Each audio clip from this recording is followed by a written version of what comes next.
എല്ലാവർക്കും എൻ്റെ വിനീത നമസ്കാരം.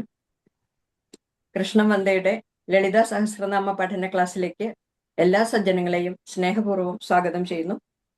ക്ലാസ് നടത്തുന്നത് നമ്മുടെ പ്രിയങ്കരനായ ശ്രീനിവാസൻ പന്താലിങ്കൽ സാറാണ്. സാറിനെ സ്നേഹാദരപൂർവ്വം സ്വാഗതം ചെയ്യുന്നു.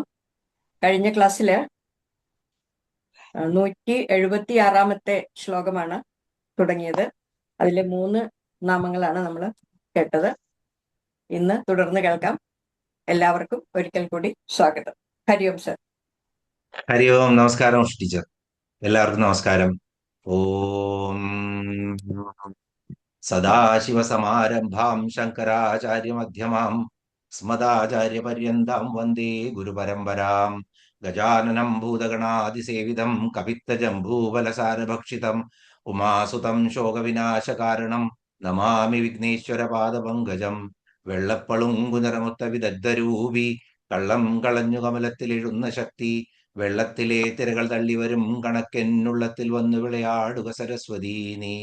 സർവമംഗളമാംഗല്യേ ശിവേ സർവാർത്ഥ സാധികേ ശരണ്യേ ത്രംബകേ ഗൗരി നാരായണീ നമോസ്തുതേ. ഓം ശ്രീമാത്രേ നമ. ഓം മഹാദേവ്യേ നമ. എല്ലാവർക്കും ഒരിക്കൽ കൂടി നമസ്കാരം. എന്നങ്ങനെ കർക്കിടമാസം അവസാന ദിവസമാണ്. ചിങ്ങവും തുടങ്ങി, അത്തമാണെന്ന്. നമ്മള് ഉഷ ടീച്ചർ പറഞ്ഞതുപോലെ 176 ശ്ലോകത്തിലാണ് നമ്മൾ തുടങ്ങി വെച്ചു 3 നാമങ്ങള്. ആ ശ്ലോകം ഒന്ന് ചൊല്ലിയിട്ട് പെട്ടെന്ന് നമുക്ക് തുടങ്ങാം. ധരാധര സുധാധന്യ ധർമ്മിണി ധർമ്മവർദ്ധിനി ലോകാതീത ഗുണാതീത സർവാതീത ശമാത്മിക. ധരാധര സുതാധന്യ ധർമ്മിണി ധർമ്മവർദ്ധിനി ലോകാതീത ഗുണാതീത സർവാതീത ശമാത്മിക. ഇതില് ധര, ധരസുത, ധന്യ ഈ 3 നാമങ്ങളും നമ്മൾ കണ്ടു. എടുപ്പുള്ള നാമങ്ങളായിരുന്നു. ധര എന്ന് പറഞ്ഞാൽ ഭൂമിദേവിയുടെ രൂപത്തിൽ സ്ഥിതി ചെയ്യുന്നവളാണ്. ത്രിപുരാംബിക തന്നെ ഈ ബ്രഹ്മാണ്ടമാണ്. അപ്പോ ദേവി തന്നെ ധരയാണ് എന്ന് പറയാം. അതുപോലെ തന്നെ ധരസുത, ധരസുത എന്ന് പറഞ്ഞാൽ നമ്മൾ അറിഞ്ഞു, ധരൻ എന്ന് പറഞ്ഞാൽ പർവ്വതമാണ്. അപ്പൊ ധരസുത എന്ന് പറഞ്ഞാൽ പർവ്വതരാജൻ, ഹിമവാന്റെ പുത്രിയായിട്ടുള്ള ദേവിയാണ്.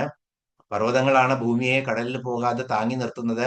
പർവ്വതത്തിനെ ഭൂമിയുടെ എന്താണ് പറയുന്നത്, ഭൂമിയെ പിടിച്ചു നിർത്തുന്ന അസ്ഥികളാണ് എന്നാണ് പറയുന്നത്. അപ്പോ അതുകൊണ്ട് ധരൻ എന്ന് പർവ്വതത്തിന് പറയും. ആ ധരന്റെ പുത്രി ആണ് ആര്? പാർവതി. അതുപോലെ ധര എന്ന് പറഞ്ഞാൽ ഭൂമി എടുക്കുകയാണെങ്കിൽ സീത എന്ന രൂപത്തിലിരിക്കുന്ന ദേവിയും ധരസുതയാണ്. ഇതൊക്കെ കണ്ടു. ധന്യ എന്ന് പറഞ്ഞാൽ കൃതാർത്ഥതയുള്ളവളാണ്, സകല കാര്യത്തിനും ധന്യതയുള്ളവളാണ് ദേവി. ധനമുള്ളവളാണ് ദേവി, അതുകൊണ്ടും ദേവിയെ ധന്യ എന്ന് പറയുന്നു. ഇതൊക്കെ നമ്മൾ വിശദമായി കണ്ടു. ഇനി 958 നാമം ധർമ്മിണി. ധർമ്മിണി എന്ന നാമം കാണാം. ധർമ്മിണി എന്ന് പറഞ്ഞാൽ എന്താണ്? ധർമ്മശീലമുള്ളവൾ. നല്ല ധർമ്മശീലമാണ് ദേവിക്ക്. ശരിക്കും നമ്മള് ഒരുപാട് പ്രാവശ്യം പറഞ്ഞാണ്, ധർമ്മം കൊണ്ടാണ് ഈ പ്രപഞ്ചം നിലനിൽക്കുന്നത്. ഈ വേദങ്ങള് ദേവി തന്നെ സൃഷ്ടിച്ചിട്ട് വേദമാതാവായിട്ട് വേദങ്ങൾ തന്നതും, അത് കൃഷ്ണദ്വൈപായനും വേദവ്യാസനൊക്കെ അത് പകർത്തെഴുതിയതും, അതിനകത്ത് ഓരോ മുനിമാരും പുരാണങ്ങൾ രചിച്ചതും ഒക്കെ ധർമ്മ സംസ്ഥാപനത്തിന് വേണ്ടിയിട്ടാണ്. ധർമ്മമില്ലെങ്കിൽ നാശമാണ്, വിനാശമാണ്, ആസുരികതയാണ് ഉണ്ടാവുക. അപ്പോൾ കലികാലത്തിലെ ഏറ്റവും വലിയ പ്രശ്നം അതാണ്, ധർമ്മത്തിന്റെ ച്യുതിയാണ്. അപ്പൊ ഈ ധർമ്മം നിലനിർത്തുന്നത് എന്താണ്? ഈ ജഗത്തിനെ നിലനിർത്തുന്നത് തന്നെ ധർമ്മമാണ്. അപ്പൊ ശരിക്കും ധർമ്മത്തിന്റെ ഡെഫിനിഷൻ എന്താണ്? ധർമ്മം ജഗതസ്ഥിതി കാരണം എന്നാണ്. ധർമ്മം ജഗതസ്ഥിതി കാരണം. ഈ ജഗത്ത് തന്നെ നിലനിൽക്കുന്ന ധർമ്മമാണ്. എന്ത് പറഞ്ഞാലും, എന്ത് പൊളിറ്റിക്സ് പറഞ്ഞാലും, എന്ത് സോഷ്യൽ മീഡിയയിൽ അസഭ്യം പറഞ്ഞാലും, ആരെന്ത് വന്നാലും, ധർമ്മം എന്നുള്ള ഒരു വസ്തു ഇല്ലാത്തിടത്തോളം കാലം, അത് തുടച്ചു നീക്കപ്പെട്ടു കഴിഞ്ഞാൽ പിന്നെ ഈ ഭൂമിക്ക് അസ്തിത്വമില്ല. ഈ പഞ്ചഭൂതങ്ങളൊന്നും നിലനിൽക്കില്ല. പഞ്ചഭൂതങ്ങൾ നിലനിന്നില്ലെങ്കിൽ അതിനെ ഡിപ്പെൻഡ് ചെയ്തിട്ട്, ആശ്രയിച്ചിട്ട് ജീവിക്കുന്ന സസ്യ ജന്തു ജീവജാലങ്ങൾക്കൊന്നിനും നിലനിൽപ്പില്ല. അപ്പൊ ധർമ്മമാണ് എല്ലാറ്റിനും നിലനിർത്തുന്നത്. ആ ധർമ്മ രൂപത്തിൽ സ്ഥിതി ചെയ്യുന്നത് ആരാണ്? ആ ധർമ്മശീലമുള്ളവൾ ആരാണ്? ദേവിയാണ് ധർമ്മിണി. വേണ്ടപ്പോൾ ദണ്ഡനം ചെയ്തിട്ടും, അതുപോലെ തന്നെ മറ്റുള്ള സമയത്ത് ദേവിയെ ദേവി അവരെ ഈ അധർമ്മികളെ നശിപ്പിച്ചിട്ടും ധർമ്മ സംസ്ഥാപനം നടത്തിയിട്ടും ദേവി ധർമ്മത്തെ കൊണ്ടുപോവുകയാണ് എപ്പോഴും. അപ്പോ ദേവി ധർമ്മത്തിന്റെ മൂർത്തിമത് ഭാവമായിട്ട് നിലകൊള്ളുന്നു. രാമോ വിഗ്രഹാൻ ധർമ്മ. ഇപ്പൊ നമ്മള് ഈ രാമായണ മാസത്തിന് മുഴുവൻ പറഞ്ഞിരുന്നത് എന്താണ്?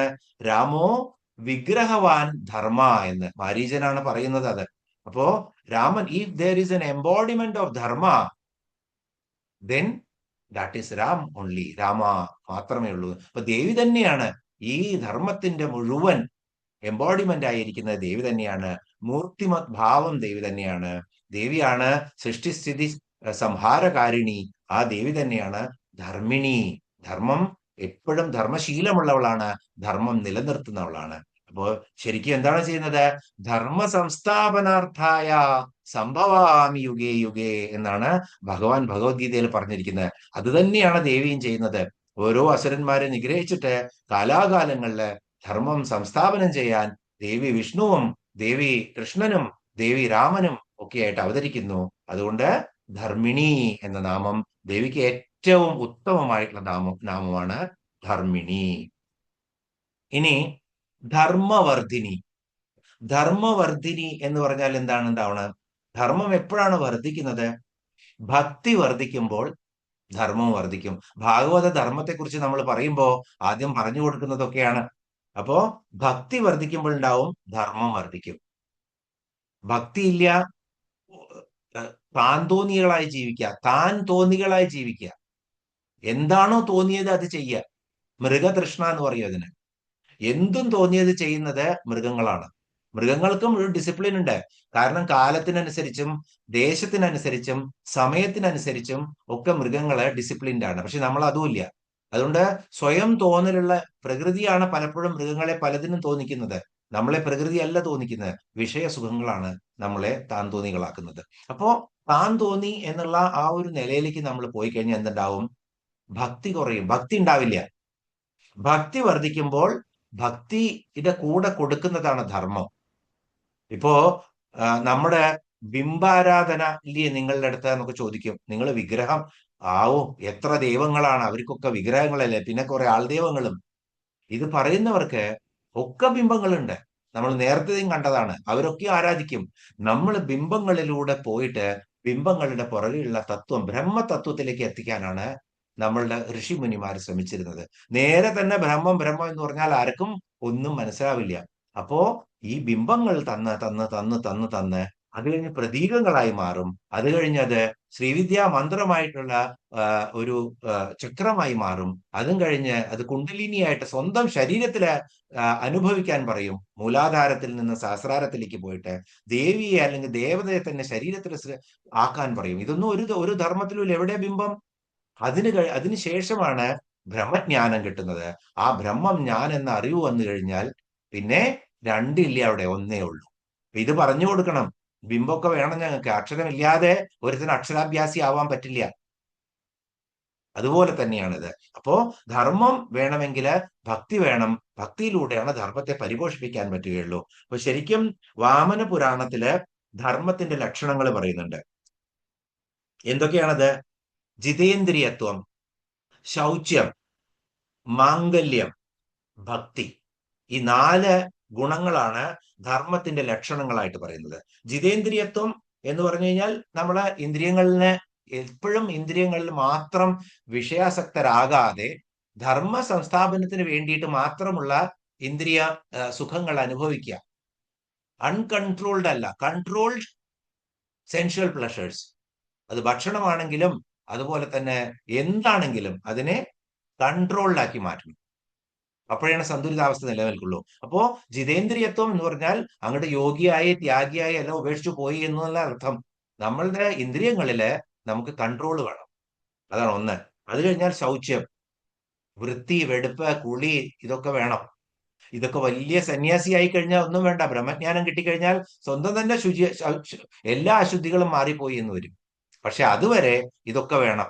ശൗച്യം വേണം. അത് കഴിഞ്ഞ മാംഗല്യം. മാംഗല്യം എന്ന് പറഞ്ഞു കഴിഞ്ഞാൽ എപ്പോഴും മംഗളകരമായിട്ടുള്ള ഒരു മനസ്സും ആ സമൂഹത്തെ സേവിക്കാനും ഒക്കെയുള്ള ആ ഒരു കഴിവ് വേണം. അത് കഴിഞ്ഞാലോ ഭക്തി വേണം. അപ്പൊ ഭക്തി ഉണ്ടെങ്കിൽ ഇതൊക്കെ തനിയെ വരും. ശുദ്ധതയില്ലാതെ ആരും ഭക്തി ചെയ്യില്ല. സന്മനസ്സില്ലാണ്ട് ആരും ഭക്തിക്ക് പോവില്ല. ജിതേന്ദ്രിയത്വം ഇല്ലെങ്കിൽ ഭക്തിക്ക് പ്രാർത്ഥിക്കാനിരിക്കാനേ പറ്റില്ല. ഉറക്കം വരും, എണീറ്റ് പോവാൻ തോന്നും, എന്തിനാ അത് ചെയ്യണ തോന്നും. അപ്പോ ഭക്തിയുടെ കൂടെ വരുന്നതാണ് ധർമ്മം. ആ ധർമ്മത്തിന്റെ ലക്ഷണങ്ങളിൽ ഒന്നാണ് ഭക്തി. ജിതേന്ദ്രിയത്വം, ശൗച്യം, മാംഗല്യം, ഭക്തി. വളരെ ഇപ്പൊ നമ്മള് ചെറിയ അർത്ഥം വളരെ സിമ്പിളായ അർത്ഥമുള്ള നാമങ്ങളിലാണ് പോകുന്നത്. പക്ഷെ 1000 നാമങ്ങൾ പഠിച്ചു തുടങ്ങിയതിന് ശേഷം നമ്മൾ വളരെ ഉന്നതമായ ഒരു അവസ്ഥയിൽ എത്തുകയാണ്. അപ്പോഴാണ് നമ്മൾക്ക് ഈ ഓരോ നാമത്തിനും ഇങ്ങനത്തെ അർത്ഥങ്ങൾ വരുന്നത്. അപ്പൊ ധർമ്മവർദ്ധിനി എന്ന് പറഞ്ഞാൽ ദേവി ധർമ്മത്തെ വർദ്ധിപ്പിക്കുന്നവളാണ്. ധർമ്മം വർദ്ധിക്കണമെങ്കിൽ ഭക്തി വേണം. ഭക്തിയുടെ ലക്ഷണങ്ങള് അല്ല, ധർമ്മത്തിന്റെ ലക്ഷണങ്ങൾ വേണം. ആ ലക്ഷണങ്ങൾ നമ്മള് നിരന്തരം പ്രാക്ടീസ് ചെയ്യണം. അപ്പോ എല്ലാ ധർമ്മങ്ങളും കാലാകാലങ്ങളില് ചിട്ടപ്പെടുത്തിയിട്ട് അതിനെ വർദ്ധിപ്പിക്കാൻ വേണ്ടിയിട്ട് ശ്രമിക്കും.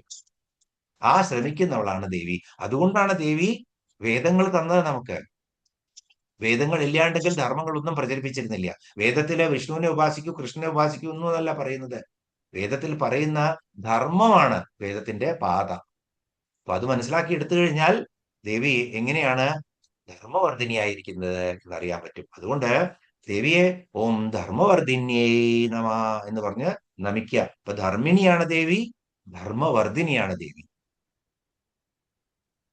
അടുത്ത നാമം 960 നാമം ലോകാതീത.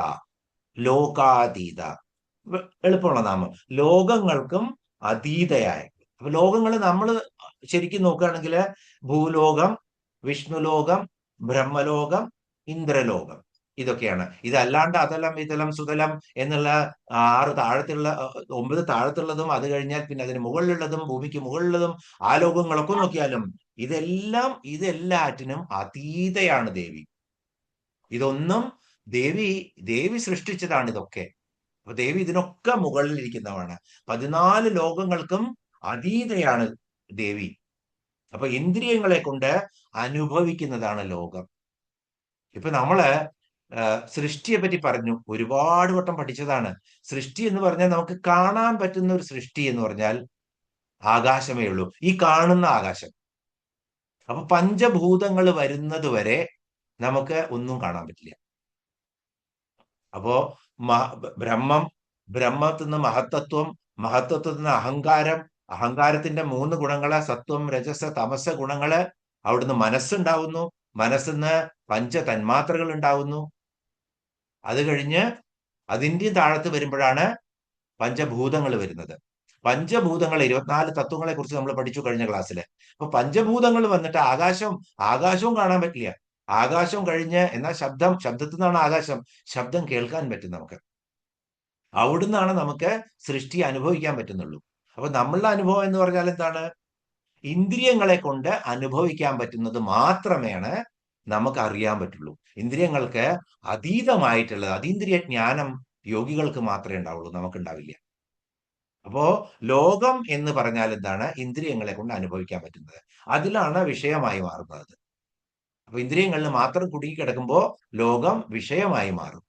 അപ്പോ അതിനും അതീതയാണ്. ഒരു വിഷയസുഖങ്ങളും ദേവിക്ക് ബാധകമല്ല. ഈ ലോകങ്ങൾക്കൊക്കെയും മുകളിലാണ് ദേവി. അതുകൊണ്ടും ദേവി എന്താണ്? ലോകാതീതയാണ്. ലോക്യതേ ഇത് ലോക, കാണാൻ കഴിയുന്നതിനെ ലോകം എന്ന് പറയുന്നു. അപ്പൊ ഇന്ദ്രിയം കൊണ്ട് അനുഭവിക്കാൻ കഴിയുന്ന ലോകമാണ്. ആ ലോകത്തിനും അപ്പുറം അതീതയാണ് ദേവി. അതുകൊണ്ട് ലോകാതീത. ദേവിക്ക് ഇന്ദ്രിയങ്ങളെ കൊണ്ടുള്ള ഒരു ദുഃഖവും ഒന്നും ഉണ്ടാവില്ല. അതുപോലെ തന്നെ ഈ 14 ലോകങ്ങൾക്ക് മുകളിലാണ് ദേവി. അതുകൊണ്ട് ദേവി ലോകാതീത എന്ന് പറയുന്നു. വളരെ ശക്തമായ നാമങ്ങളാണ് ഇതൊക്കെ. വായിക്കുമ്പോൾ ആ ഭാവം മനസ്സിൽ വരണം. 961 നാമം ഗുണാതീത. ഗുണാതീത. ഇപ്പൊ ലോകം കഴിഞ്ഞു, ഇനി എന്താ വരുന്നത്? ഗുണങ്ങൾക്കും അതീത. ആദ്യം നമ്മള് ഫിസിക്കൽ ആയിട്ടുള്ള കാര്യങ്ങൾ പറഞ്ഞു. മനുഷ്യനെ ഇപ്പൊ നേരത്തെ എന്താ നമ്മൾ പറഞ്ഞത്? ബിംബങ്ങളിൽ നിന്ന് നമ്മള് ബ്രഹ്മത്തിലേക്ക് പോകും. അതുപോലെ തന്നെയാണ് ആദ്യം പറഞ്ഞത്. വളരെ ബ്യൂട്ടിഫുൾ സ്ട്രക്ചറാണ് ഈ ശാസ്ത്രനാമത്തിന്റെ. ലോകങ്ങൾക്ക് അതീതയാണ്, കാണാൻ പറ്റും, നമുക്ക് അനുഭവിക്കാൻ കഴിയുന്ന സാധനങ്ങൾക്കൊക്കെ അതീതയാണ് ദേവി. ഇനി പറഞ്ഞ ഗുണാതീത. ഗുണങ്ങൾക്ക് അതീതയാണ് ദേവി. ആദ്യമായി വരുന്ന ഗുണങ്ങള് സത്വം, രജസ്, തമസ്. ഇപ്പൊ മുകളിലേക്ക് പോയി അല്ലെ? നമ്മള് മഹത്തത്വം, അഹങ്കാരം. അഹങ്കാരത്തിനാണ് മൂന്ന് അഹങ്കാരങ്ങളുള്ളത്, സത്വം രജ തമോ ഗുണങ്ങള്. അപ്പോ സത്വഗുണത്തിനും രജഗുണത്തിനും തമോ ഗുണത്തിനും സൃഷ്ടിസ്ഥിതി സംഹാര ലീലകൾ കൊണ്ട് ദേവി എന്താണ് ചെയ്യുന്നത്? ഇതൊക്കെ ദേവി നടത്തുകയാണ്. ആ ലീല നടത്തുന്നതാണ് ദേവിയാണ്. പക്ഷേ സൃഷ്ടി ദേവിയെ ബാധിക്കുന്നില്ല, സ്ഥിതി ദേവിയെ ബാധിക്കുന്നില്ല. അത് സൃഷ്ടികർത്താവിനെ സൃഷ്ടി ചെയ്തിട്ടുള്ള സൃഷ്ടികർത്താവിനെ സൃഷ്ടി ബാധിക്കില്ല. അതേസമയത്ത് സൃഷ്ടിക്കപ്പെട്ട വസ്തുവിനെ സൃഷ്ടി ബാധിക്കും. അപ്പൊ ദേവിയാണ് ഇതൊക്കെ സൃഷ്ടിച്ചത്. അപ്പൊ ദേവിയെ ഇതൊന്നും ബാധിക്കില്ല. സൃഷ്ടിയെ ബാധിക്കും, സൃഷ്ടികർത്താവിനെ ബാധിക്കില്ല. അതുകൊണ്ട് ദേവി എന്താണ്? സത്വരജ തമോ ഗുണങ്ങൾക്ക്, സൃഷ്ടിസ്ഥിതി സംഹാരങ്ങൾക്ക് ഒക്കെ അതീതയാണ് ദേവി. എല്ലാ ഗുണങ്ങൾക്കും അതീതയാണ് ദേവി. അപ്പോ ദേവി ഗുണാതീത എന്ന് പറയുന്നു. ഇനി ദേവിയുടെ ഭക്തന്മാരും ഗുണാതീതരാവാം. അവർക്കും വിഷയങ്ങളിൽ മാത്രം ബന്ധനസ്ഥരായിട്ട് ലോകത്തെ മാത്രം കാണുന്ന, ലോകം അറിയുന്നവരായി മാറാതെ അവരെ ഗുണങ്ങൾക്കും അതീതരാക്കുന്നതാണ് ദേവി. അതുകൊണ്ട് ദേവി ഭക്തന്മാരും ഗുണാതീതരായി മാറും. അവർക്ക് ഈ വക സത്വരജ തമോ ഗുണങ്ങളോ അല്ലെങ്കിൽ ജനന മരണങ്ങളോ അവർക്കില്ല. അത് വരാത്ത അവസ്ഥ എന്താണ്? ജീവൻ മുക്തി. അപ്പോ ശരിക്കും ദേവിയുടെ ഭക്തന്മാര് ഗുണങ്ങൾക്ക് അതീതമായി മാറിക്കഴിഞ്ഞാൽ അവർ ജീവൻ മുക്തരായി തീരും എന്നാണ് പറയുന്നത്. അതുകൊണ്ട് ഈ നാമം വളരെ ഗുണാതീത എന്നുള്ള നാമം. ഗുണങ്ങൾക്ക് അതീത, ഗുണങ്ങൾ ഒന്ന് സൈലന്റ് ആക്കുക ആരെങ്കിലും, ഓപ്പൺ ആണ് കേട്ടോ. ഗുണാതീത, ഗുണങ്ങൾക്ക് അതീതയായവൾ. അപ്പോ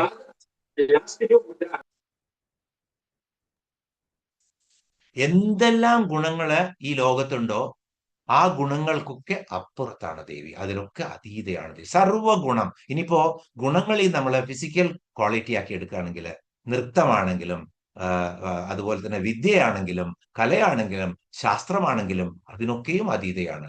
ഇതൊക്കെ ദേവിയിൽ നിന്നാണ് വരുന്നത്. അതുകൊണ്ട് ദേവി ഗുണാതീത എന്ന് പറയുന്നു. ഇനി പറയുന്നതോ സർവാതീത. 962 നാമം സർവാതീത, സർവത്തിനും അതീതയായവൾ. ഇനി ഒന്നും പറയാനില്ല. ലോകത്തിലുള്ള എല്ലാറ്റിനും, എല്ലാ ഗുണങ്ങൾക്കും, ഇതിന് മാത്രമല്ല നാമരൂപാത്മകമായിട്ടുള്ള ഈ പ്രപഞ്ചത്തിലെ എന്തെല്ലാം നമുക്ക് പറയാമോ അതിനൊക്കെ അതീതയാണ് ദേവി. അപ്പൊ ഈ പ്രപഞ്ചത്തിലെ നാമരൂപങ്ങൾ ആയിട്ടുള്ള എല്ലാറ്റിനും അതീതയാണ് ദേവി. എന്തിന് നമ്മൾ എണ്ണി പറയേണ്ട ആവശ്യമില്ല. സർവാതീത എന്ന് പറഞ്ഞോളൂ. ദേവി സർവത്തിനും അതീതയാണ്. വാക്കിനോ മനസ്സിനോ ചിന്തയ്ക്കോ ഒന്നിനും ദേവിയെ പിടികിട്ടില്ല. അതിലൊക്കെ മുകളിലാണ് ദേവി. വാക്കിനും മനസ്സിനും ചിന്തയ്ക്കും ഒക്കെ അതീതയായിട്ടുള്ള സർവാതീതയാണ് ദേവി. അപ്പോ ദേവി ധർമ്മിണിയാണ്, ദേവി ധർമ്മവർദ്ധിനിയാണ്, ദേവി ലോകാതീതയാണ്, ദേവി ഗുണാതീതയാണ്, ദേവി സർവാതീതയാണ്. എല്ലാത്തിനും നമുക്ക് ചിന്തിക്കാനോ പറയാനോ വാക്കിനോ മനസ്സിനോ ഒന്നിനും എത്താത്ത അപ്പുറത്താണ് ദേവി. അതുകൊണ്ട് ദേവിയെ സർവാതീത നാമം. സർവാതീതായേ നമ. 962 നാമം. ഇനി 963 നാമമാണ് ഇതിലെ അവസാനത്തെ നാമം. ഈ ശ്ലോകത്തിലെ 176 ശ്ലോകത്തിലെ ശമാത്മിക. ശമാത്മിക. ശമം എന്നാൽ എന്താണ്? ചെറിയ ചെറിയ വാക്കുകളാണ് നമ്മൾ മനസ്സിലാക്കേണ്ടുള്ളൂ. ബാക്കിയൊക്കെ അന്തരാർത്ഥങ്ങളാണ്. ശമം എന്ന് പറഞ്ഞാൽ ശാന്തി, ശാന്തത. ശമം ശാന്തി സ്വരൂപമായവളാണ് ദേവി. അതുകൊണ്ട് ദേവിയുടെ നാമം ശമാത്മിക എന്ന്. അപ്പോ ശരിക്കും ശാന്തി പോകുന്നത് എപ്പോഴാണ്? പ്രാപഞ്ചിക വിഷയങ്ങളുടെ പിറകെ മാത്രം മനസ്സിന് ഒട്ടല് വരുമ്പോ. ലോകം ചരിക്കണമെങ്കിൽ മനുഷ്യൻ പ്രാപഞ്ചിക വിഷയങ്ങളില് കുറച്ചൊക്കെ ഇൻവോൾവ് ആവണം. പക്ഷേ അതിൽ മാത്രം ഒട്ടിപ്പോവുക. എന്റെ സ്വത്ത്, എന്റെ പൈസ, എന്റെ ശരീരം, എന്റെ രോഗം, എന്റെ ഭാര്യ, എന്റെ മക്കള്, ഇങ്ങനെ ഒട്ടി ഒട്ടി ഒട്ടി എന്തുണ്ടാവുന്നു അതിന് സന്തോഷം വരും. സന്തോഷം വളരെ പരിമിതമാവും, വീണ്ടും ദുഃഖം വരും. ഇങ്ങനെ പ്രാപഞ്ചിക വിഷയങ്ങളില് മനസ്സ് കുതിക്കുക. അതിനകത്ത് പെട്ടുപോകുന്നതാണ് എന്ത്? ശാന്തിക്ക് ഭംഗം വരുത്തുന്നത്. അപ്പൊ നമ്മള് ശാന്തമായിട്ട് ഇരിക്കുകയാണ്, ആരുമില്ല വീട്ടില്. ഇന്ന് കുറച്ചു നേരം ധ്യാനത്തിലിരിക്കാം. പക്ഷേ അപ്പുറത്തെ വീട്ടിലെ കുക്കർ നല്ല വിസിലടിച്ചു, അല്ലെങ്കിൽ മിക്സി ഉറക്കെ രണ്ടടിച്ചു.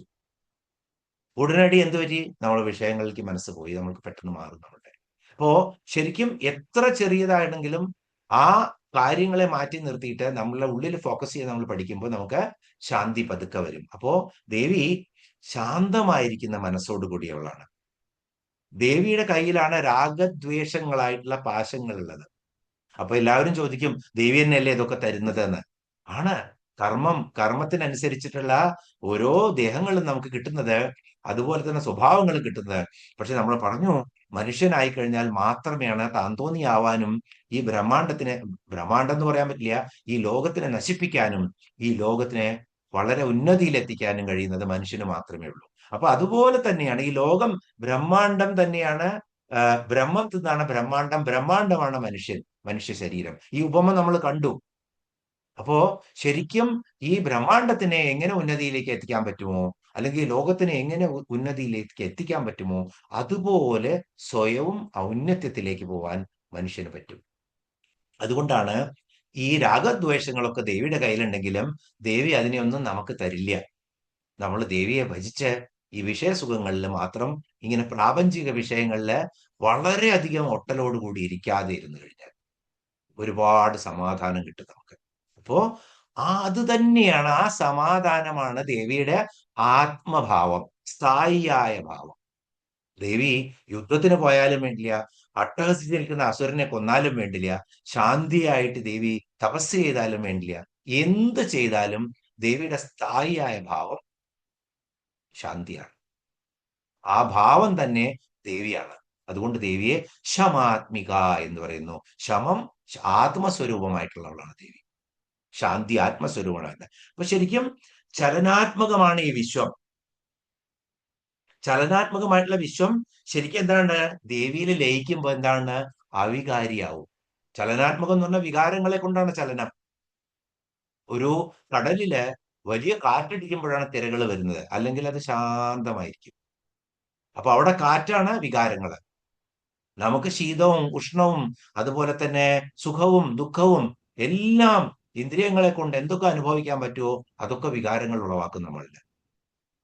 അതിനെ ലയിപ്പിക്കുകയാണ് ദേവിയില്. അപ്പൊ ശരിക്കും ഈ വിശ്വം ദേവിയിൽ ലയിക്കുമ്പോ വിശ്വം എങ്ങനെ ശാന്തമാവുന്നുവോ, പ്രപഞ്ചത്തെ തന്നിൽ തന്നെ ലയിപ്പിച്ചിട്ട് ശാന്തമാക്കുന്നവളാണ് ദേവി. അതുകൊണ്ട് ദേവി ശമാത്മികയാണ്. അവസാനം പ്രളയകാലത്ത് എല്ലാം ദേവിയിൽ ലയിക്കുകയാണ്. അതേപോലെ തന്നെ നമ്മുടെ ഈ പ്രാപഞ്ചിക വിഷയങ്ങളിൽ ഓടി നടക്കുന്ന നമ്മുടെ മനസ്സിനെ ദേവിയിൽ അർപ്പിച്ചു കഴിഞ്ഞാൽ ദേവിയിൽ ലയിച്ചു ചേരും അത്. അപ്പൊ എന്തുണ്ടാവും? ആ ശാന്തത എന്ന ആത്മാനുഭൂതി നമ്മൾക്കും ആസ്വദിക്കാൻ കഴിയും. അതാണ് ശമാത്മിക എന്ന് പറയുന്നത്. നമ്മള് രാമകൃഷ്ണ പരമഹംസരെ കുറിച്ച് പറഞ്ഞപ്പോഴും, അതുപോലെ തന്നെ വേറെ നാംദേവ് മഹാരാജിനെ കുറിച്ച് പറഞ്ഞപ്പോഴൊക്കെ പറഞ്ഞു, മദ്യം, ദുഃഖത്തിൽ നിന്ന് അകലാൻ വേണ്ടിയിട്ട് മദ്യം കുടിച്ചിട്ട് എന്നും നൃത്തമാടിയിരുന്ന ഒരാള് പരമഹംസരെ കറിഞ്ഞ് പറയാത്ത, അങ്ങ് എങ്ങനെയാണ് ഇങ്ങനെ നൃത്തം ചെയ്യുന്നത്, ഒന്ന് പറഞ്ഞു തരൂ, ഇങ്ങനെ എന്താണ് അങ്ങ് സേവിക്കുന്നത്, അതെനിക്കും തരൂ എന്ന് പറഞ്ഞത്രേ. അപ്പൊ പറഞ്ഞു, നീ അതിന്റെ അടുത്ത് കൂടെ പോവാണ്ട് എന്നും ഇവിടെ വാ, അപ്പൊ ഞാൻ പറഞ്ഞു തരാം എങ്ങനെയാണെന്ന്. അദ്ദേഹം ശിഷ്യനായി മാറി എന്നാ പറയണത്. അപ്പോ ആ പരമാനന്ദം അനുഭവിക്കാനുള്ള കഴിവ് അത് വന്നു കഴിഞ്ഞാൽ ശമാത്മിക എന്നുള്ള അവസ്ഥ നമ്മൾക്കും വരും. ഓം ശമാത്മികായേ നമ. ഇത്ര നല്ല നാമങ്ങളായിരുന്നു അല്ലെ? എളുപ്പമുള്ള നാമങ്ങള്, പക്ഷെ ഗാഠമായ ഒരുപാട് അർത്ഥങ്ങള് അല്ലെ? അങ്ങനെ 176 ശ്ലോകം അവസാനിച്ചു. 177 ശ്ലോകത്തിലേക്ക് പോവാണ് നമ്മള്. ബന്ധൂക കുസുമപ്രഖ്യാ ബാലാലീലാ വിനോദിനി സുമംഗലി സുഖകരി സുവേഷാഢ്യാ സുവാസിനി.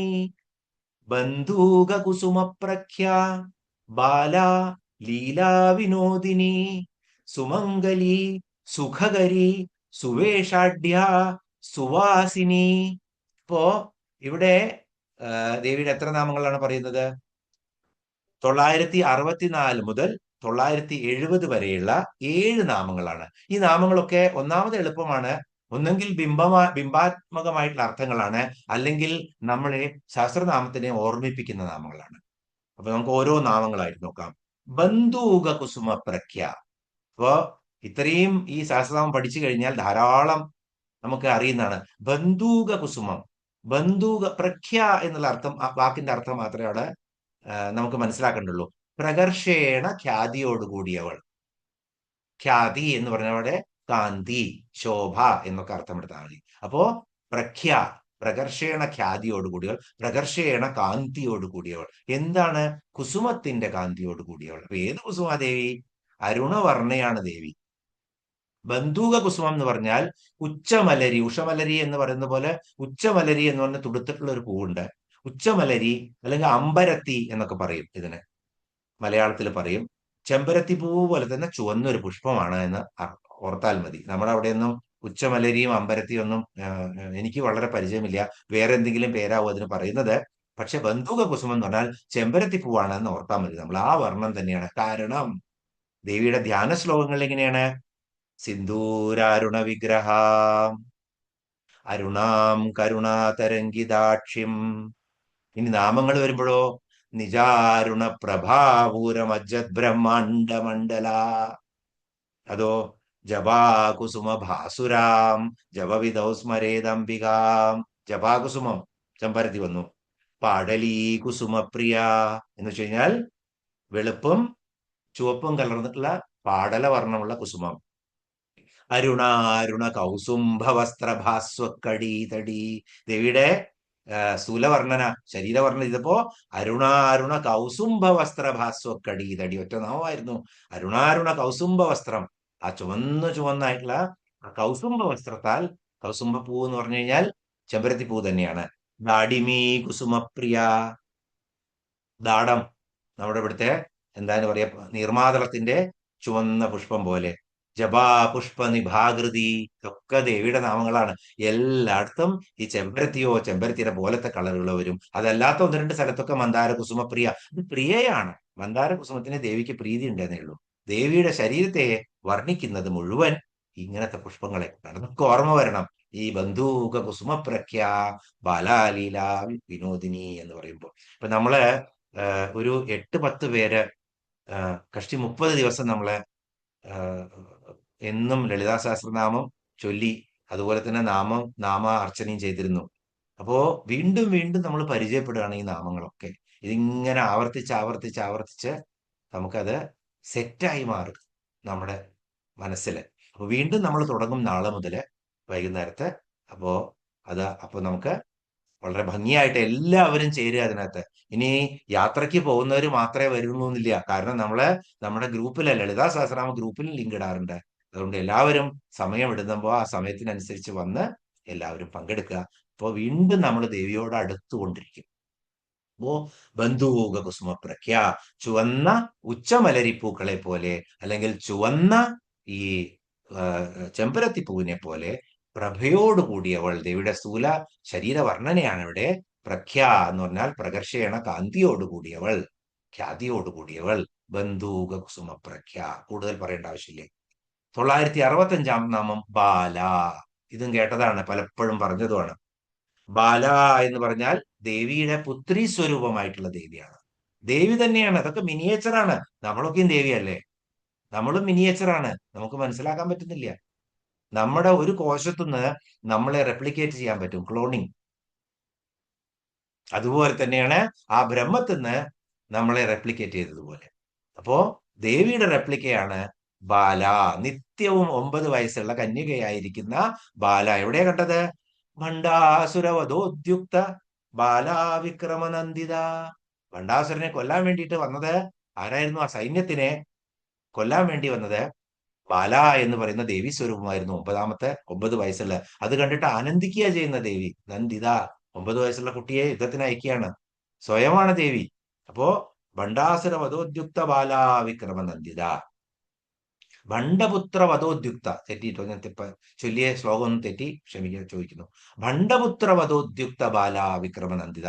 ഭണ്ഡന്മാരുടെ പുത്രന്മാരെയൊക്കെ കൊല്ലാൻ വേണ്ടി കൊന്നത് ആരായിരുന്നു?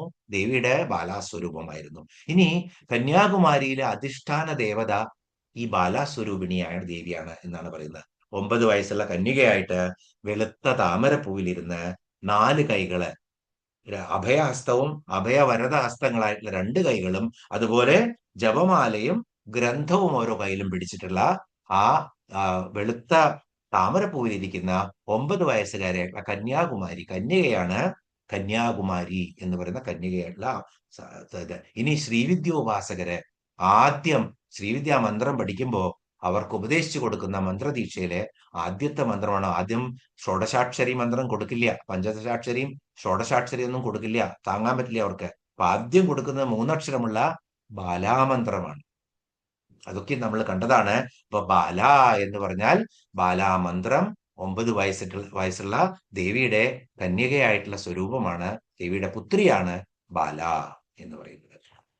അപ്പോ ദേവിയുടെ ഓരോ മാനിഫെസ്റ്റേഷനും ഓരോ അവതാരങ്ങളും ഓരോ മൂർത്തിയും ഒക്കെ ദേവി തന്നെയാണെന്ന് ഓർക്കുക. ശ്രീചക്രത്തിലൊക്കെ ഒരുപാട് അധിഷ്ഠാന ദേവതകളെ നമ്മൾ കണ്ടു. അതുപോലെ തന്നെ ദേവിയുടെ ഓരോ നിത്യകളായിട്ടുള്ള നിത്യക്ലിന്ന, നിരുപമ എന്ന് പറയുന്ന ഒരുപാട് ദേവികളെ കണ്ടു നമ്മള്. അതൊക്കെ ദേവിയുടെ തന്നെ മാനിഫെസ്റ്റേഷൻസ് ആണ്. അങ്ങനെ ഓരോ ധർമ്മങ്ങളും ദേവി അനുഷ്ഠിക്കുകയാണ്, അത് മനസ്സിലാക്കുക. അതുപോലെ തന്നെ ദേവിയുടെ പിന്നെ ദശമഹാവിദ്യകളെ കണ്ടു നമ്മള്.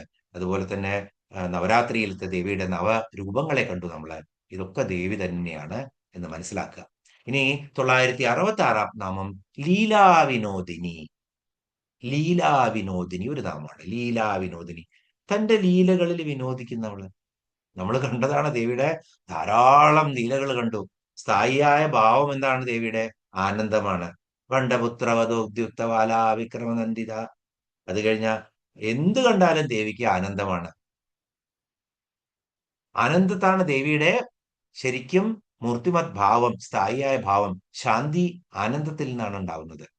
അപ്പോ എപ്പോഴും ആനന്ദിക്കുന്നവളാണ്. സൃഷ്ടിസ്ഥിതി സംഹാര തിരോധാന സൃഷ്ടിസ്ഥിതി സംഹാര തിരോധാന അനുഗ്രഹം. എന്താണത്? പഞ്ചകൃത്യങ്ങളെ, പഞ്ചകൃത്യ പരായണയാണ് ദേവി. ഇതൊക്കെ ദേവിയുടെ ലീലകളാണെന്ന് നമ്മൾ കണ്ടു. ദേവി എല്ലാവരെയും സൃഷ്ടിക്കും. അതുപോലെ തന്നെ ബ്രഹ്മാവിന്റെയും വിഷ്ണുവിന്റെയും പിന്നെ ശിവന്റെയും ഒക്കെ ശക്തികളെ തിരിച്ചെടുത്തിട്ട് അവരെയൊക്കെ ദേവിയുടെ തന്നെ രൂപങ്ങളാക്കി മാറ്റും. ബ്രാഹ്മി, ഐന്ദ്രി, ഇന്ദ്രന്റെയും ഒക്കെ. അങ്ങനെ ദേവി 9 രൂപങ്ങളിലിരിക്കും. ഇതൊക്കെ സപ്തമാതൃക്കളായി നിൽക്കും. ഇതൊക്കെ നമ്മൾ കണ്ടു. അത് കഴിഞ്ഞ് ശിവദൂതി എന്ന രൂപം. ഇങ്ങനെയൊക്കെ ദേവി എല്ലാ രൂപങ്ങളും കൊണ്ട് ഈ ബ്രഹ്മാണ്ടം നിർമ്മിച്ചിട്ടും അതിനെ നിലനിർത്തിയിട്ടും അതിനെ പ്രളയത്തിൽ നശിപ്പിച്ചിട്ടും അതുപോലെ തന്നെ അതിനെ തിരോധാനം ചെയ്യിച്ചിട്ടും അതിനെ വീണ്ടും അനുഗ്രഹം കൊടുത്തു കൊണ്ടുവന്നിട്ടും പഞ്ചകൃത്യങ്ങളാടി ലീലാ വിനോദിനിയായിട്ട് ഇങ്ങനെ ആനന്ദിച്ചിരിക്കുകയാണ്. ലീലാ ക്ലിപ്ത ബ്രഹ്മാണ്ട മണ്ഡല എന്നുള്ള ഒരു നാമം കണ്ടു നമ്മള്.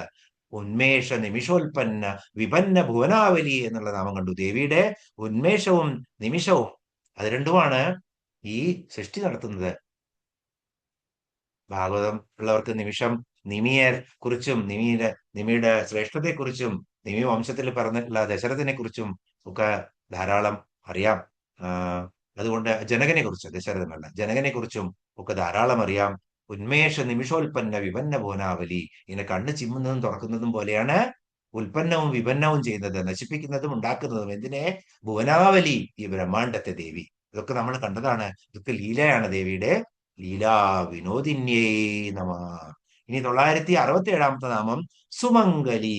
ഇപ്പോഴുള്ള നാമം സൗമംഗല്യത്തോടു കൂടിയവൾ. സൗ എന്ന് പറഞ്ഞാൽ ഇവിടെ ശോഭനമായ മംഗല്യത്തോടു കൂടിയവൾ, ശോഭനമായ മംഗളത്തോടു കൂടിയവൾ. അപ്പോ നിത്യസുമംഗലിയാണ് ദേവി. കാരണം എന്താണ് ഉണ്ടാവണേ? സുമംഗലി എന്ന് പറഞ്ഞാൽ പതിവ്രതയായ സ്ത്രീ ആണ് സുമംഗലി. ദേവിയുടെ പാതിവൃത്യമാണ് പരമശിവൻ ഈ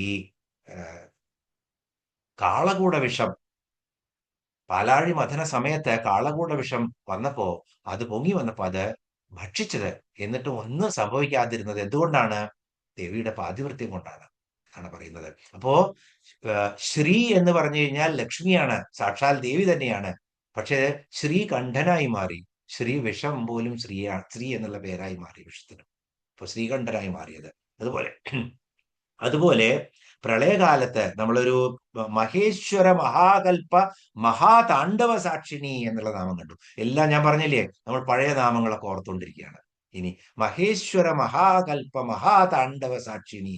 അപ്പൊ മഹാകൽപ്പ സമയത്ത്, 4 ചതുർയുഗങ്ങളും കഴിഞ്ഞിട്ടുള്ള മഹാകൽപ്പ സമയത്ത് എന്താ ഉണ്ടാവുന്നത്? മഹേശ്വരൻ താണ്ഡവ നൃത്തമാടുകയാണ്. അത് സാക്ഷ്യം ആര് മാത്രമേ ഉള്ളൂ? ദേവി മാത്രമേ ഉള്ളൂ. അപ്പൊ ഇവർ രണ്ടുപേർക്കും, ബ്രഹ്മാവിന് സൃഷ്ടിയുടെ സമയത്ത് ബ്രഹ്മാവ് വരും, സ്ഥിതിയുടെ സമയത്ത് വിഷ്ണു വരും. പക്ഷേ ഇവർ രണ്ടുപേർക്കും നാശമില്ല. മഹാ പ്രളയ സാക്ഷിണിയാണ് ദേവി. ആ താണ്ഡവത്തിന് സാക്ഷി നിൽക്കുന്നവളാണ്. അതിന്റെ അർത്ഥം എന്താണ്? ദേവിയുടെ പതിയായ പരമശിവന് മരണമില്ല. അപ്പൊ ദേവി നിത്യസുമംഗലിയാണ്. അപ്പൊ മനസ്സിലായില്ലേ എന്തുകൊണ്ടാ ദേവി സുമംഗലി എന്ന്? നിത്യസുമംഗലിയാണ് ദേവി. ഒരിക്കലും ദേവി പരമേശ്വരന് മരണമില്ല. അതുകൊണ്ട് ദേവിക്കും മരണമില്ല. ദേവി എന്നും സുമംഗലിയായിരിക്കും. അത് ദേവിയുടെ പാതിവൃത്യം കൊണ്ടുകൂടിയാണ് എന്നാണ് പറയുന്നത്. അപ്പൊ അർദ്ധനാരീശ്വരനായതാണ്. തന്റെ പരമശിവനെ തനിക്ക് ഭർത്താവാക്കി കിട്ടിയിട്ട് അർദ്ധനാരീശ്വരനായി പാതിവൃത്യം കൊണ്ട് ദേവി. അതുകൊണ്ട് പകുതി തന്നെയായി മാറി ഭഗവാന്റെ. അതുകൊണ്ട് ദേവി സുമംഗലി എന്ന് പറയുന്നു. ശോഭനമായ മാംഗല്യത്തോടു കൂടിയ സർവമംഗള മാംഗല്യേ ശിവേ സർവാർത്ഥ സാധികേ എന്നാണ് നമ്മൾ പറയുന്നത്. ഓം സുമംഗല്യേ നമ. 968 നാമം സുഖകരി. വീണ്ടും എളുപ്പമുള്ള നാമം. സുഖം കരോതീതി സുഖകരി. അങ്ങനെയാണ് അതിനെ വിശദീകരിക്കുന്നത്. സുഖം കരോതീതി സുഖകരി. ഇപ്പോ എന്താണോ ലോകത്തിലെ എല്ലാവർക്കും സുഖത്തെ ചെയ്യുന്നവളാണ് ദേവി. അതുകൊണ്ട് ദേവിയെ സുഖകരി എന്ന് പറയുന്നു. തന്റെ ഭക്തന്മാർക്ക് ധർമാർത്ഥ കാമ മോക്ഷങ്ങൾ കൊടുക്കുന്നവളാണ് ദേവി. പുരുഷാർത്ഥ പ്രദ എന്നുള്ള നാമം കണ്ടു നമ്മൾ. വീണ്ടും നമ്മൾ എല്ലാ നാമങ്ങളും ഒന്ന് കാണുക. ത്രിവർഗ നിലയ എന്ന് കണ്ടു. ത്രിവർഗം എന്താണ്? എല്ലാവർക്കും ഓർമ്മയില്ലേ? പുരുഷാർത്ഥം എന്ന് പറഞ്ഞാൽ 4 ത്രിവർഗം എന്ന് പറഞ്ഞാൽ 3 ഉള്ളൂ. ഇവിടെ നമുക്ക് ലോകത്തിന് വേണ്ട കാര്യങ്ങളാണ് അതൊക്കെ. ധർമ്മം, അർത്ഥം, കാമം, മോക്ഷം. ഇത് 3 ഉണ്ടായിക്കഴിഞ്ഞാൽ ദേവി പുരുഷാർത്ഥം. 4മത്തെ ത്രിവർഗത്തിലെ മഹാപുരുഷാർത്ഥമാണ് 4മത്തത്. അതുകൊണ്ട് പുരുഷാർത്ഥം എന്ന് പറയും, ത്രിവർഗ നിലയ എന്ന് പറയും. അതൊക്കെ നമ്മൾ കണ്ടു. അതൊക്കെ തരുന്നത് ആരാണ്? ദേവിയാണ്. അതുകൊണ്ട് ദേവി സുഖകരി, എല്ലാവർക്കും സുഖം കൊടുക്കുന്നവളാണ്, മംഗളം കൊടുക്കുന്നവളാണ്. ശങ്കരൻ, ദേവി ശങ്കരന്റെ പത്നിയാണ്. ശങ്കരൻ എന്ന് പറഞ്ഞാൽ എന്താണ് അർത്ഥം? ശം കരോതീതി ശങ്കരൻ. ശം എന്ന് പറഞ്ഞാൽ എന്താണ്? സുഖം. എല്ലാവർക്കും സുഖം കൊടുക്കുന്നവൻ. ശിവം എന്ന് പറഞ്ഞാലോ മംഗളം. അപ്പോ ശിവന്റെ പത്നിയാണ്, ശങ്കരന്റെ പത്നിയാണ്. ഈ ദേവി എന്ന് പറഞ്ഞാൽ നമ്മുടെ ഭാരതത്തിലെ കൺസെപ്റ്റ് തന്നെയാണ്. ഈ ഭൂമിയായി കിടക്കുന്നത് തന്നെ ദേവിയാണ്.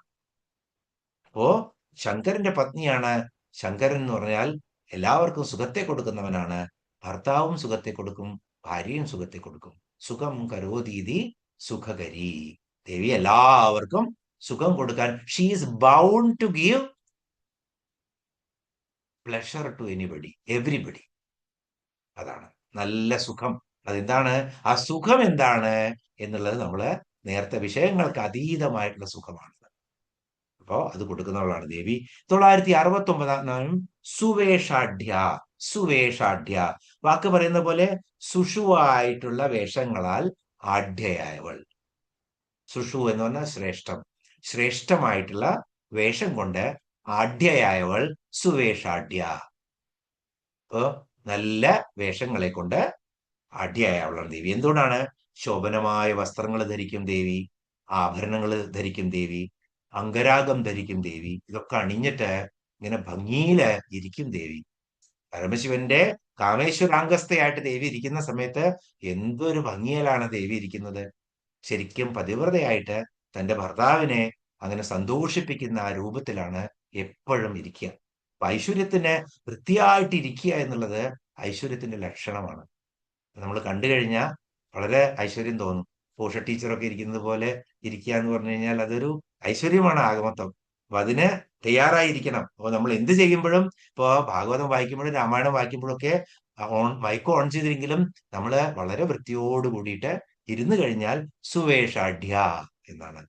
ദേവിക്ക് തന്നെ പ്രീതിയാവും. ദേവിക്ക് പ്രീതിയായ പരമശിവന് പ്രീതിയാവും, നമ്മുടെ വീട്ടിലുള്ളവർക്കൊക്കെയും പ്രീതിയാവും. അപ്പോ ദേവി എന്താണ്?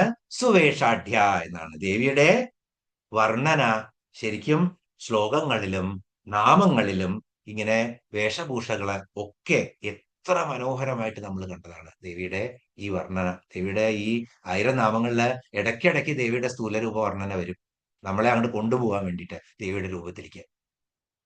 ഇതൊന്നും എനിക്ക് പറ്റില്ല എന്നുള്ള അവസ്ഥ വരുമ്പോ പെട്ടെന്ന് ത്രിപുര മാലിനി എന്നൊക്കെ പറയുന്ന സമയത്ത് വീണ്ടും ദേവിയുടെ ഒരു ചെറിയ പേര് കൊടുത്തിട്ട് ദേവിയുടെ രൂപത്തെ വീണ്ടും കൊണ്ടുവരും മനസ്സിലേക്ക്. അപ്പോ ദേവിയുടെ വേഷഭൂഷകളും ദേവിയുടെ ആഭരണങ്ങളും ദേവിയുടെ വസ്ത്രങ്ങളും ദേവിയുടെ പൂക്കളും ഒക്കെ നമ്മൾ കണ്ടതാണ്. എന്തൊരു മനോഹരമാണത്. സുവേഷാഢ്യായേ നമഃ. ഇനി സുവാസിനി 970 നാമം സുവാസിന്യേ നമ. സുവാസിനിയാണ് കേട്ടോ, സുഹാസിനി അല്ല. ഇവിടെ വായിക്കുമ്പോൾ ഒന്ന് ശ്രദ്ധിക്കുക. സുവാസിനി. സുവാസിനി എന്ന് പറഞ്ഞാൽ എന്താണ്? എല്ലാ കാലത്തും സുമംഗലിയായവൾ. എല്ലാ കാലത്തും സുമംഗലിയായവളാണ്. അപ്പൊ നേരത്തെ കണ്ടു നമ്മള് സുമംഗലി എന്നുള്ള നാമം കണ്ടു. എല്ലാ കാലത്തും ഭർത്തൃമതിയായവളാണ് ദേവി. എല്ലാ കാലത്തും നിലനിൽക്കുന്ന ഭർത്താവുള്ളവളാണ് ദേവി. ദേവിക്കും നിലനിൽപ്പ് വേണം. അപ്പൊ ദേവിക്കും നിലനിൽപ്പുണ്ട്, ദേവിയുടെ ഭർത്താവിനും നിലനിൽപ്പുണ്ട്. പരമേശ്വരൻ അനാദിയാണ്, അനന്തനാണ്, ശുദ്ധ ബ്രഹ്മമാണ്.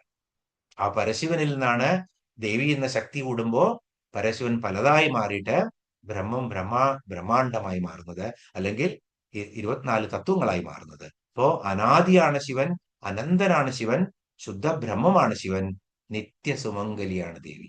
എന്നും ദേവി പരമശിവന്റെ പത്നിയായിട്ട് എല്ലാ ജന്മങ്ങളിലും ദേവി പരമശിവന്റെ പത്നിയായിരിക്കും. അതുകൊണ്ട് മഹേശ്വര മഹാകൽപ്പ മഹാതാണ്ഡവ സാക്ഷിണി എന്നുള്ള നാമം ഒരിക്കൽ കൂടി ഓർക്കുക. ഇനി സുവേഷാഢ്യായ സുമംഗലി. അപ്പോ നന്നായിട്ട് വസ്ത്രമുടുത്തിരിക്കുന്ന സുമംഗലിയെ എന്ത് വിളിക്കാം? സുവാസിനി എന്ന് വിളിക്കാം. അതും നമുക്കറിയാം. അപ്പോ ശരിക്കും നല്ല സുഗന്ധമുള്ള ദേവിയെയും സുവാസിനി എന്ന് വിളിക്കാം. വാസന എന്ന് പറഞ്ഞു കഴിഞ്ഞാൽ മണം എന്നുള്ള അർത്ഥമുണ്ട്, ഗന്ധം, സുഗന്ധം എന്നുള്ള അർത്ഥമുണ്ട്. നല്ല സുഗന്ധമുള്ള. പക്ഷെ ഇവിടെ സുവാസിനി എന്ന് പറഞ്ഞാൽ എല്ലാ കാലത്തും സുമംഗലിയായിട്ട് ഇങ്ങനെ ഇരിക്കുന്ന ദേവിയാണ് സുവാസിനി. ഓം സുവാസിന്യേ നമ. ഇതോടുകൂടി 177 ശ്ലോകം അവസാനിക്കുകയാണ്. നമുക്ക് 178 ശ്ലോകത്തിലേക്ക് പോവാം. ഒക്കെ എളുപ്പമുള്ളതാണ്, പറഞ്ഞതാണ്, പഠിച്ചതാണ്. പെട്ടെന്ന് മനനം ചെയ്ത് നമുക്ക് മുന്നോട്ട് പോവാം. സുവാസിന്യർച്ചന പ്രീത ആശോഭന ശുദ്ധമാനസ. ഇവിടെ വായിക്കുമ്പോ നിർത്താതെ വായിക്കണം.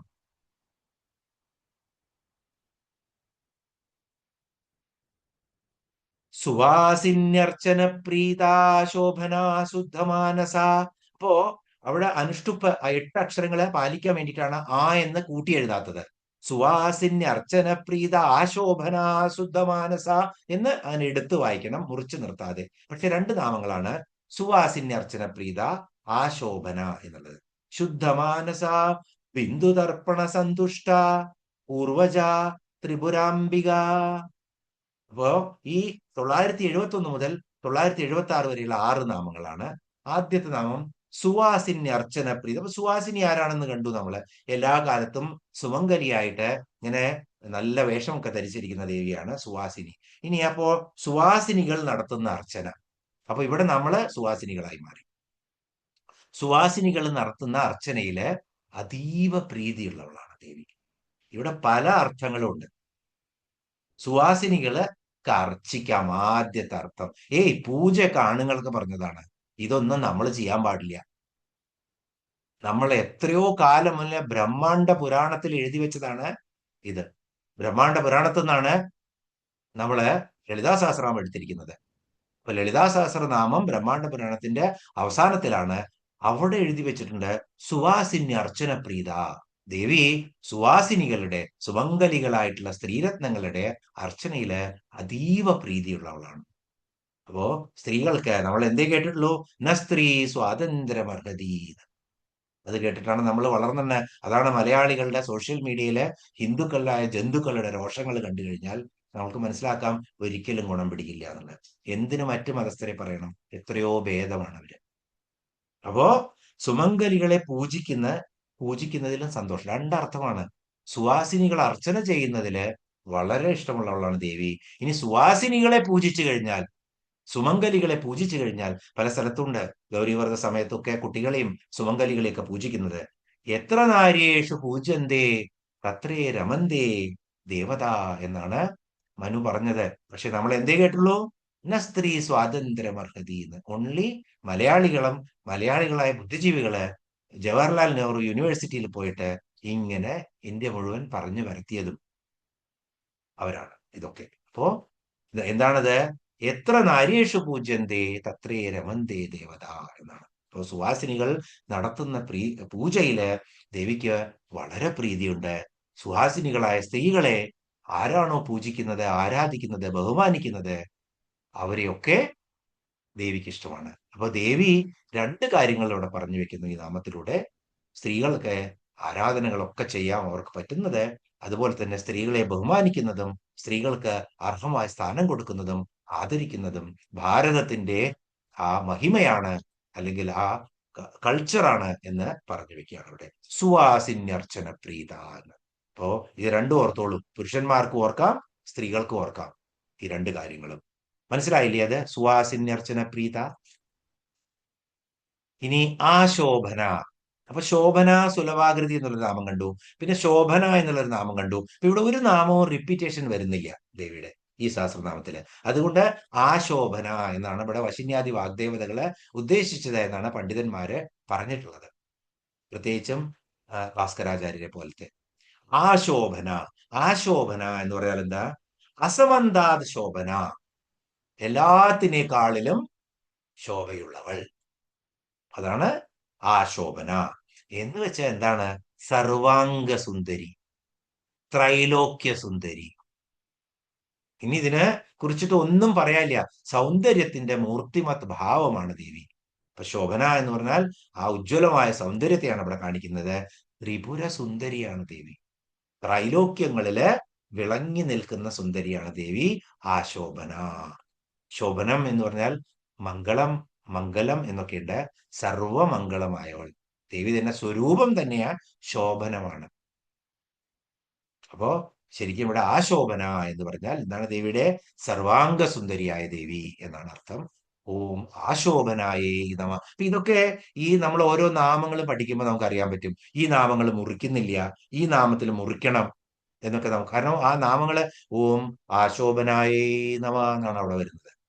അപ്പൊ അതുപോലെ ഓം ശോഭനാസുലഭാകൃത്യേ നമ എന്നാണ് വരുന്നത്. ഒറ്റ നാമമാണ് ശോഭനാസുലഭാകൃതി എന്നുള്ളത്. അപ്പോ ഇതെല്ലാം നമുക്ക് അറിഞ്ഞിരിക്കാൻ പറ്റും നമ്മൾ നാമങ്ങളും നാമ മന്ത്രങ്ങളും ഉച്ചരിക്കുമ്പോൾ.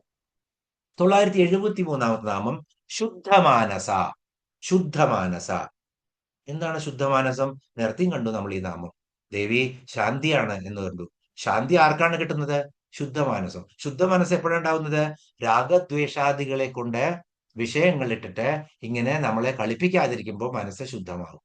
മനസ്സ് ശുദ്ധമായി കഴിഞ്ഞാൽ മനസ്സിൽ ആനന്ദം വരും. ആനന്ദം വരുമ്പോൾ ശാന്തി വരും. ഇങ്ങനെയാണ് പരിശുദ്ധമായ മനസ്സോടുകൂടിയവളാണ് ദേവി ശുദ്ധമാനസ. ദേവിക്ക് ഒന്നിലും അതൃപ്തിയില്ല, ദുഃഖമില്ല, കളങ്കം ലേശവുമില്ല ദേവിയുടെ മനസ്സില്. രാഗദ്വേഷങ്ങൾ ദേവിയെ സ്പർശിക്കുന്നതേയില്ല. ആരെ വധിച്ചാലും ദേവിക്ക് അയാളോട് ഒരു ദേഷ്യവുമില്ല. അപ്പോ രാഗദ്വേഷങ്ങൾ ദേവിയെ സ്പർശിക്കുന്നില്ല. ദേവിക്ക് ഇതൊന്നും ബാധകമല്ല. ദേവി എല്ലാറ്റിനും അപ്പുറത്താണ്, ലോകാതീതയാണ്, സർവാതീതയാണ്, സർവ്വഗുണങ്ങൾക്കും അതീതയാണെന്ന് കണ്ടു. അപ്പൊ ഈ നാമം ശുദ്ധമാനസ എന്ന് പറഞ്ഞാൽ ഇൻബിൽട്ട് ആണ്, ഇൻട്രിൻസിക് ആണ് ദേവിയുടെ ക്യാരക്ടറിൽ.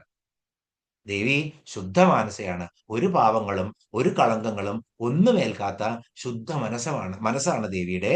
അതുകൊണ്ട് ദേവി ശുദ്ധമാനസ. ഇനി ദേവി ഭക്തന്മാരിൽ എന്താ സംഭവിക്കുന്നത്? ചിത്തശുദ്ധി വരും. ദേവിയെ ഭജിച്ചു കഴിഞ്ഞാൽ ചിത്തശുദ്ധി വന്നിട്ട് അവരും ശുദ്ധമാനസന്മാരായി തീരും. അതുകൊണ്ടും അവരെയും ദേവി മാനസന്മാരാക്കി മാറ്റും. അപ്പോ അതുകൊണ്ട് ദേവി ആ ശുദ്ധമാനസായേ നമ എന്നുള്ള ദേവിയുടെ നാമം.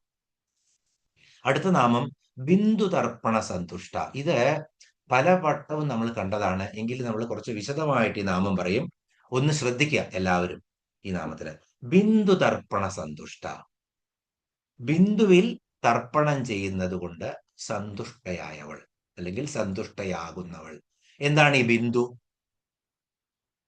ബിന്ദു മണ്ഡലവാസിനി എന്നുള്ള നാമം കണ്ടിട്ടുണ്ട് നമ്മള്. ബൈന്ദവാസന എന്നുള്ള നാമം കണ്ടിട്ടുണ്ട് നമ്മള്. അതുപോലെ ത്രിപുരമാലിനി എന്നുള്ള നാമം കണ്ടു. അവിടെയൊക്കെ നമ്മൾ ഇത് പറഞ്ഞു. ത്രിപുരമാലിനി എന്ന് പറഞ്ഞപ്പോ വളരെ വിശദമായിട്ട് പറഞ്ഞു. അപ്പോ ബിന്ദു എന്ന് പറഞ്ഞാൽ ശ്രീചക്രത്തിന്റെ ഏറ്റവും, ശ്രീചക്രം എന്ന് പറഞ്ഞാൽ ഇപ്പൊ നമ്മൾ പറഞ്ഞു ദേവിയുടെ ബ്രഹ്മാണ്ടം, അതുപോലെ തന്നെ പിണ്ടാണ്ടം, അതുപോലെ ശ്രീചക്രം, അതുപോലെ നമ്മുടെ ചക്രങ്ങള്, ഷഡ്ചക്രങ്ങൾ ഭേദിച്ച സഹസ്രാരത്തിലേക്ക് പോകുന്നത്, ഇതൊക്കെ ഒരേ കൺസെപ്റ്റ് ആണ്. അപ്പോ ദേവിയുടെ തന്നെ രൂപമാണ് ഈ ശ്രീചക്രം. ആ ശ്രീചക്രത്തിന്റെ ആരാധന. അതിനെ ശരിക്കും നമ്മൾ ആ രൂപം പഠിച്ചു കഴിഞ്ഞാൽ, ശ്രീചക്രത്തെ കുറിച്ച് എന്തെങ്കിലും പഠിക്കാൻ, അത് വളരെ ഗഹനമായിട്ടുള്ള ഗുരുമുഖത്ത് നിന്ന് കിട്ടേണ്ട സബ്ജക്റ്റ് ആണ്. എങ്കിലും നമ്മൾക്ക് ഇതിനെക്കുറിച്ച് ലളിതാ സഹസ്രനാമം പഠിക്കുമ്പോൾ നമുക്കൊരു ബേസിക് ഐഡിയകൾ വേണം ഈ ശ്രീചക്രത്തെ കുറിച്ചൊക്കെ. നമുക്ക് കുറെ അറിയാം അതിനെക്കുറിച്ച്. അപ്പോൾ ഇതിനകത്ത് നമുക്കറിയാം 4 ഊർധ്വമുഖ ത്രികോണങ്ങള്, മുകളിലേക്ക് മുഖമായിട്ടുള്ള 4 ത്രികോണങ്ങളും 5 അധോമുഖ ത്രികോണങ്ങളും. ശൈവ ത്രികോണങ്ങളാണ്, ശക്തിയുടെ ത്രികോണങ്ങളാണ് താഴത്തേക്കുള്ളത്. ഈ 9 ത്രികോണങ്ങള് ഖണ്ഡിക്കുമ്പോൾ ഉണ്ടാവുന്ന ഒരുപാട് ത്രികോണങ്ങള്, ആ ത്രികോണങ്ങള് ഭൂപുരം മുതലുള്ള വലയങ്ങളും അതുപോലെ തന്നെ അതിനെ ചുറ്റിയിട്ടുള്ള പത്മങ്ങളും, പത്മങ്ങൾ കഴിഞ്ഞ് ത്രികോണങ്ങൾ മാത്രമായിട്ട് അവസാനം ഒരു ബിന്ദുവായി മാറും. സെന്ററില് ഊർധ്വമുഖമുള്ള ഒരൊറ്റ ത്രികോണമാവും. ആ ത്രികോണത്തിന്റെ നടുവിലാണ് ബിന്ദുമണ്ഡലവാസിനിയായിട്ട് ദേവി സ്ഥിതി ചെയ്യുന്നത്. അപ്പോ അവിടെ എത്തണം എന്നുണ്ടെങ്കിൽ നമുക്ക് ഭൂപുരത്ത് നിന്ന് ആരാധിച്ചിട്ട് എവിടെ എത്തേണ്ടി വരും? ബിന്ദുമണ്ഡലത്തിൽ എത്തണം. ഇവിടെയൊക്കെ ദേവതകളുണ്ട്. ഇപ്പൊ നമ്മള് നേരത്തെ ഓരോ ഡാഗിനി സാഗിനി ഒക്കെ കണ്ടപ്പോ ചെറിയ അധിഷ്ഠാന ദേവതകളെയൊക്കെ കണ്ടു. 64 ഇതൾ ദളങ്ങളുള്ള താമരയാണ്. അപ്പൊ 64 ദേവതകളുണ്ട്. അതിന്റെ അധിഷ്ഠാന ദേവത ഹാഗിനിയാണ്, ഡാഗിനിയാണ്. ഇവരൊക്കെ ചെറിയ മിനിയേച്ചർ ദേവികളാണ്. ഈ ഇതിനകത്ത് എന്താ പറയാ, ഈ ആവരണങ്ങള്, ഓരോ ആവരണങ്ങളും ഭേദിച്ചിട്ട് ബിന്ദുമണ്ഡലത്തിൽ എത്തുമ്പോ നമ്മൾ കണ്ടു നവാവരണങ്ങൾ എന്ന് പറയും.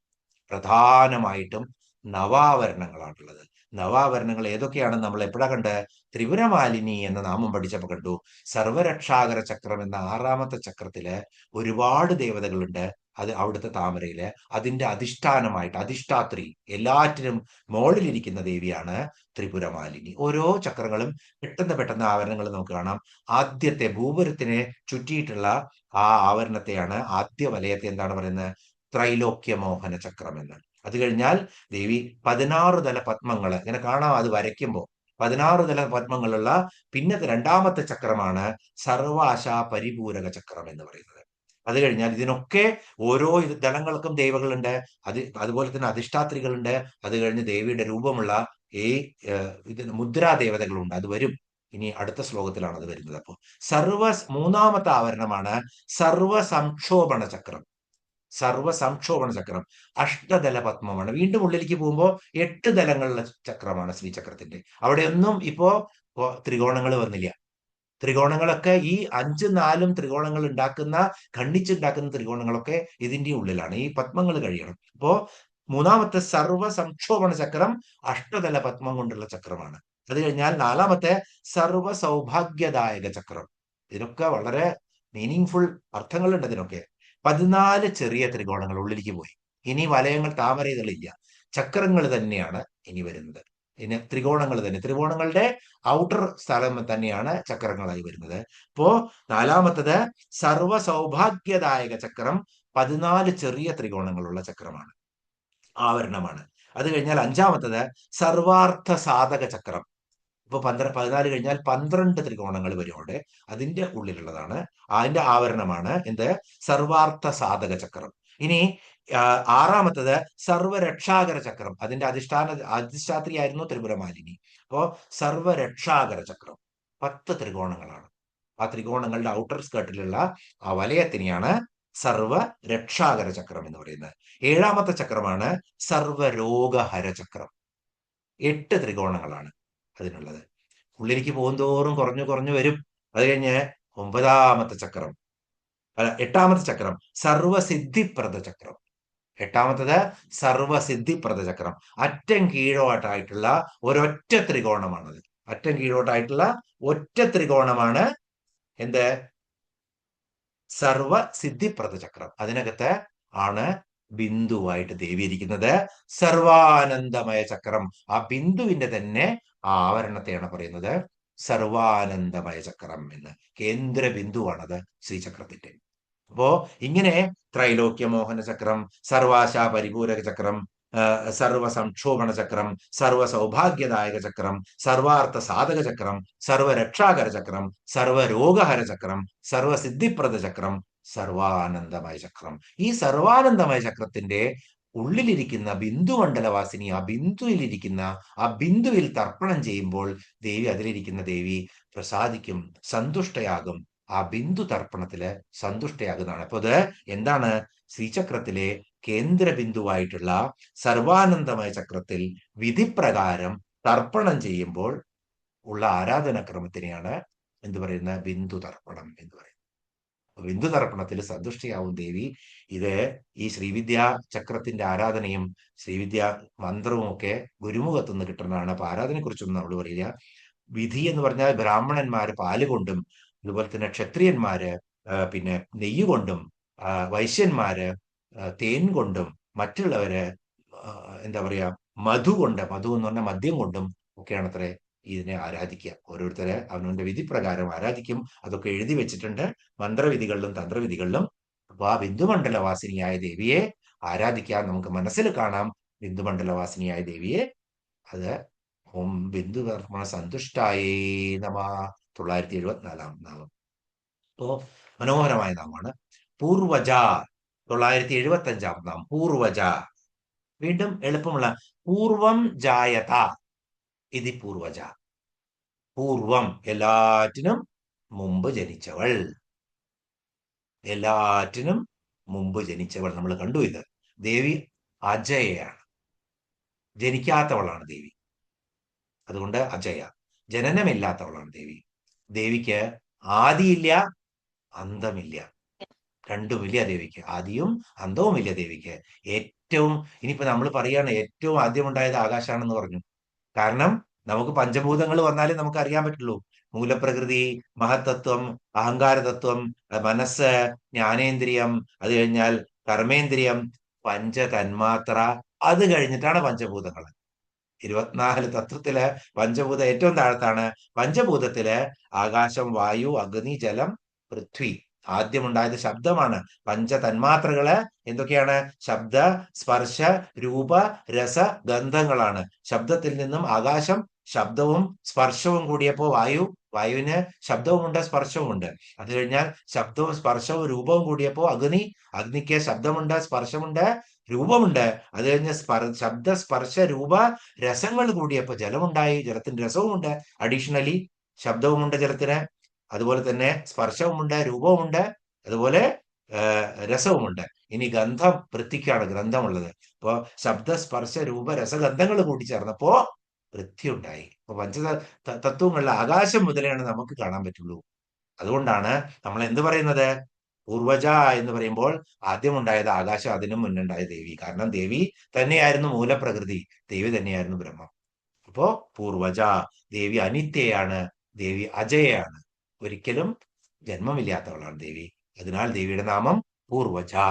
ഇനി 976 നാമം ത്രിപുരാംബിക. ഈ നാമം കൂടി നമുക്ക് നോക്കാം. കാരണം ഈ നാമം ശരിക്കും അടുത്ത നാമം 179 നാമം കൂടി എടുക്കേണ്ടതായിരുന്നു. വളരെ എളുപ്പമാണ്. ദശമുദ്ര എന്നുള്ളത് നമ്മൾ കഴിഞ്ഞ നാമത്തിന്റെ തന്നെ കണ്ടിന്യൂറ്റിയാണ്. പക്ഷെ അത് അടുത്ത ക്ലാസ്സിൽ എടുക്കുമ്പോൾ വിശദീകരിക്കാം. ത്രിപുരാംബിക. നമ്മൾ ത്രിപുര മാലിന്യെ കണ്ടപ്പോ നമ്മൾ ത്രിപുരാംബിക എന്നുള്ളത് സൂചിപ്പിച്ചിരുന്നു.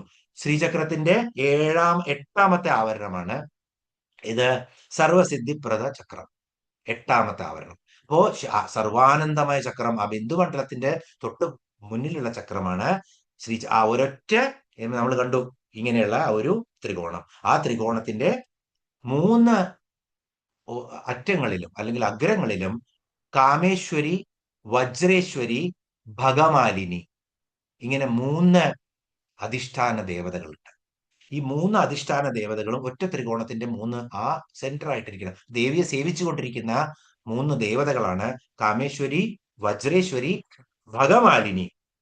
അപ്പോ ഈ 3 ദേവതകളെയും അധിവാസമുള്ള ഈ ചക്രത്തിനാണ് എന്ത് പറയുന്നത്? ത്രിപുരം എന്ന് പറയുന്നത്. അപ്പോ ശ്രീചക്രത്തിൽ ത്രിപുരം എന്ന് പറഞ്ഞാൽ അർത്ഥത്തിന് വ്യത്യാസമുണ്ട്. ശ്രീചക്രത്തിൽ ത്രിപുരം എന്ന് പറഞ്ഞാൽ ആ അവസാനത്തെ ബിന്ദുമണ്ഡലത്തിനും മുന്നിലുള്ള ആ ഉള്ളില് ആ പുറത്തുള്ള ആ ഒറ്റ ത്രികോണമാണ്, ശക്തിയായിട്ടിരിക്കുന്ന ഒറ്റ ത്രികോണമാണ്. ആ ത്രികോണത്തില് 3 ദേവതകളാണ് അവിടെ ഉള്ളത്. കാമേശ്വരി, വജ്രേശ്വരി, ഭഗമാലിനി. ഇവരെ 3 പേരെ കൂടി കൂട്ടിയിട്ട് എന്ത് പറയുന്നു? ത്രിപുരം എന്ന് പറയുന്നു. ത്രിപുരത്തിന്റെ അധീശ്വരിയാണ്, ത്രിപുരത്തിന്റെ ഓണറാണ്. ആര്? ത്രിപുരാംബിക. നേരത്തെ ത്രിപുരമാലിനി 6ാമത്തെ ചക്രത്തിന്റെ ആയിരുന്നു. ഇവിടെ ത്രിപുരാംബിക എന്ന് പറയുമ്പോ അധീശ്വരിയാണ്. ഇവർക്കൊക്കെ, കാമേശ്വരിക്കും വജ്രേശ്വരിക്കും ഭഗമാലിനിക്കൊക്കെ മുകളിലിരിക്കുന്ന ദേവിയുടെ തന്നെ ആ സ്വരൂപമാണ് ത്രിപുരാംബിക എന്ന് പറയുന്നത്. ഇനി മൂന്ന് എന്ത് അവസ്ഥകളിലും, ഇപ്പോ മൂന്ന് അവസ്ഥകൾ ഏതാണ്? ജാഗ്രത, സ്വപ്നം, സുഷുപ്തി. ഈ മൂന്നിലും ദേവി ഇരിക്കുന്നുണ്ട്. മൂന്ന് ശരീരമാണ്. ഏതാണ്? സ്ഥൂലം, സൂക്ഷ്മം, കാരണം. മൂന്ന് ഉപാസനകളാണ്. നമ്മൾ കണ്ടതാണ് മൂന്ന് ഉപാസനകള്.